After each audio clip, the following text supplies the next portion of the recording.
Good afternoon अनुज।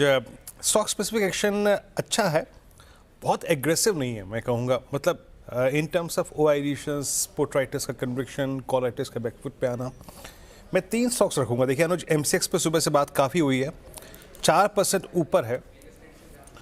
एक तो अगर मैं कुछ देर के लिए वीकली पे जाऊं, ये स्टॉक एक 5000 के बड़े ही क्रिटिकल जोन को पार करने की तैयारी करता हुआ इंटरेस्टिंगली एग्जैक्टली एट 51 था, ये 5050 के आसपास इसका 50 वीक एक्सपोनेंशियल मूविंग एवरेज भी है, जिसको ये रीगेन करने की कोशिश कर रहा है। आज का इंटरडे हाई रहा 20 डे में, स्पेशली कंसिडरिंग द फैक्ट कि गोल्ड प्राइसेस काफ़ी फर्म है। एमसीएक्स पे ऑप्शन एक्टिविटी काफ़ी इस वक्त स्ट्रॉन्ग चल रही है, both in gold and silver. MCX को मैं कंसिडर करना चाहूँगा। आज ये अपने सिंकिंग जोन से बाहर निकला, हाई लगाया 20 डे में और वीकली चार्ट्स पे एक एवरेज को रीगेन करने की कोशिश कर रहा है एमसीएक्स। दूसरा है यूपीएल। यूपीएल में आज आप सुबह देखिए सेक्टर में, इसी सेक्टर में आज एसआरएफ ने एक ऑल टाइम हाई क्रिएट कर दिया। अब यूपीएल को अगर आप चार्टिकली देखें तो यूपीएल ने आज एक अपने बड़े एवरेज से आज का लो, गुरुवार का लो और साथ ही साथ बुधवार का लो, मंगलवार का लो एग्जैक्टली एक ही था, well defined 50 day exponential moving average. वहां से एक पुल बैक लिया, 4 लाख शेयर का एडिशन, इंट्राडे में 1020 को रीगेन किया। यानी अगर इस केमिकल बास्केट में जो सेकंड टफ चैलेंज दे रहा है वो है यूपीएल। और तीसरा स्टॉक में रखना चाहूँगा, that's I think Chambal, 3.5% up है अनुज, और ये ऑलमोस्ट अपनी जून 2024 से लेकर अब तक की चैनल को on the higher side bisect कर रहा है। कॉल राइटर्स बैकफुट पे हैं, short holders in futures back foot पे हैं, 2.5% ओवाई शेड हुआ और डे हाई पर, ऑल टाइम हाई पर। तो 3 स्टॉक्स पे पिक कर रहा हूँ अनुज। पर अनुज एक चीज़ है, आज निफ्टी आईटी खोल के थोड़ा वीक हुआ, मेरे ख्याल से इस दौर की लोवेस्ट डिजिट कुछ हुआ, बट सिंक नहीं हो रहा है। बट अब अनुज इस प्राइस पे, क्योंकि ये निफ्टी के कंपैरिजन में, निफ्टी बैंक के कंपैरिजन में बहुत ही ज़्यादा पिटा है पिछले 2 हफ्तों में, क्या व्यू बन रहा है यहाँ पे, एक ट्रेडिंग व्यू और एक इन्वेस्टमेंट व्यू?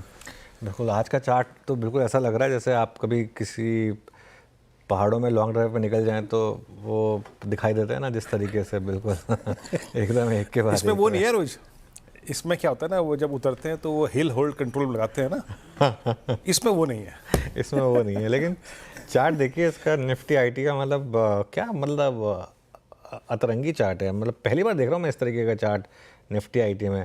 आई थिंक ये इस तरीके की वॉलेटिलिटी नॉर्मली ट्रेंड चेंज के आसपास होती है। मैं ये नहीं कह रहा कि निफ्टी आईटी में ट्रेंड चेंज हो रहा है, लेकिन आज जैसे देखिए फॉर एग्जांपल एलटीआई माइंट्री, कुछ देर में हम इसको डिस्कस भी करेंगे। एलटीआई माइंट्री फॉर एग्जांपल अभी तक टॉप लूजर है, लेकिन लोअर लेवल से रिकवरी आ रही है अच्छी खासी। और जैसा आपने बोला, कोलैप्स नहीं हो रहे हैं आज आईटी स्टॉक्स। काफ़ी हद तक मुझे लग रहा है कि शायद आप ऑलमोस्ट 52 वीक लो के करीब आ गए निफ्टी आईटी पर। आप काफ़ी हद तक शायद आप यूएस का रिसेशन प्राइसिंग कर रहे हैं यहाँ पर वीरू।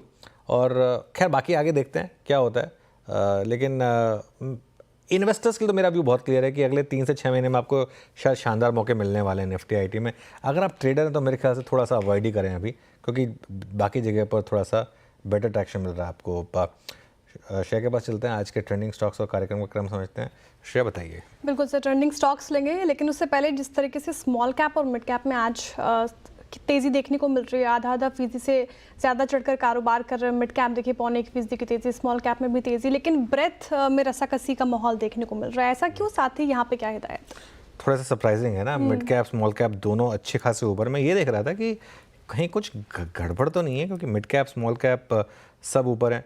आई थिंक जो ब्रेथ खराब है ना, उसका एक कारण ये भी है, काफ़ी कुछ देर में हम डिस्कस भी करेंगे। काफ़ी जो रीसेंट आईपीओस थे जिनके वो लॉक-इन्स खुल रहे हैं, फॉर एग्जांपल चाहे वो ओला है, चाहे वो आप देखिए मोबिक्विक है, ऐसे कई नाम हैं जहाँ पर आज आपने काफ़ी गिरावट देखी है। कई आई थिंक ऐसे स्टॉक्स भी हैं जो शायद अभी तक किसी इंडेक्स का भले हिस्सा ना हो, लेकिन टॉप ट्रेडेड काउंटर्स में हैं, वो गिर रहे हैं काफ़ी। ये एक कारण हो सकता है, कुछ स्टॉक स्पेसिफिक रहा हो। लेकिन बात आपकी बिल्कुल सही है कि ये ब्रेथ आज जो है थोड़ी सी ख़राब है। मतलब जिस तरीके से अगर आप देखें 1:1.3 की, लेकिन ठीक है। मतलब ओवरऑल ऐसा नहीं है कि आप फॉर एग्जांपल अगर आप एफएनओ स्टॉक्स देखें, आईईएक्स 6% ऊपर है, MCX, UPL, SRF, Varun beverages काफ़ी स्टॉक्स हैं जो डी हाइपर भी ट्रेड कर रहे हैं, तो ओवरऑल मूड ठीक ठाक है मिड कैप में। और I think mid cap market अब ऐसी है जैसी होनी चाहिए। टेक्निकली मार्केट का काम ही यही है कि 1:1 के करीब का एडवांस डिक्लाइन हो और आपको स्टॉक चुनना आए, क्योंकि हर स्टॉक चलेगा तो फिर उसमें आपकी एक्सपर्टीज़ कहाँ पर है। तो उस हिसाब से बिल्कुल टिपिकल एक ऐसी मार्केट जो होनी चाहिए। थोड़ी टफ हो मार्केट, स्टॉक सिलेक्शन का भी थोड़ा सा आपको बेनिफिट मिलना चाहिए।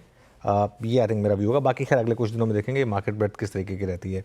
टर्निंग काउंटर्स की बात करते हैं। बिल्कुल, टर्निंग काउंटर्स की बात करते हैं और जिस तरीके से तेज़ी आज मार्केट में देखने को मिल रही है, तो शुरुआत चढ़ने वाले स्टॉक्स के साथ ही की होगी। आपकी स्क्रीन पर देखिए फार्मा पैक के स्टॉक्स आपको दिखेंगे। डॉक्टर रेड्डीज़ में अच्छी खासी तेज़ी 3.5% से ज़्यादा चढ़कर कर रहे हैं कामकाज। और बजाज फिनसर्व, जैसा वीरेंद्र जी भी मेंशन कर रहे थे, इन दोनों ही स्टॉक्स में तेज़ी देखने को मिल रही है। 3.5% ये तेज़। SBI लाइफ में खरीदारी 3.5% और ट्रेंड भी देखिए आज टॉप गेनर्स में शामिल है 3% के उछाल के साथ। इनफैक्ट आप देखिए IEX 5.5% से ज़्यादा तेज़। मुथूट फिनेंस यहाँ पे 4.5% से ज़्यादा की खरीदारी देखने को मिल रही है। MCX पूरा कैपिटल मार्केट शेयर वाले स्टॉक्स में तेज़ी देखने को मिलेगी। 3.5% ये तेज़ हुआ। हुडको में भी आज खरीदारी 3.25% से ज़्यादा की देखने को मिल रही है। लेकिन कुछ ऐसे काउंटर्स जहाँ पर डेंट ज़्यादा पड़ता नजर आया है, IT स्टॉक से कुछ IT स्टॉक्स दिखेंगे आपको। विप्रो देखिए 1.5% से ज़्यादा गिर गया। हीरो मोटोकॉर्प लुढ़क गया 1%। ब्रिटानिया में आज मुनाफा वसूली देखने को मिल रही है 1.5% से ज़्यादा।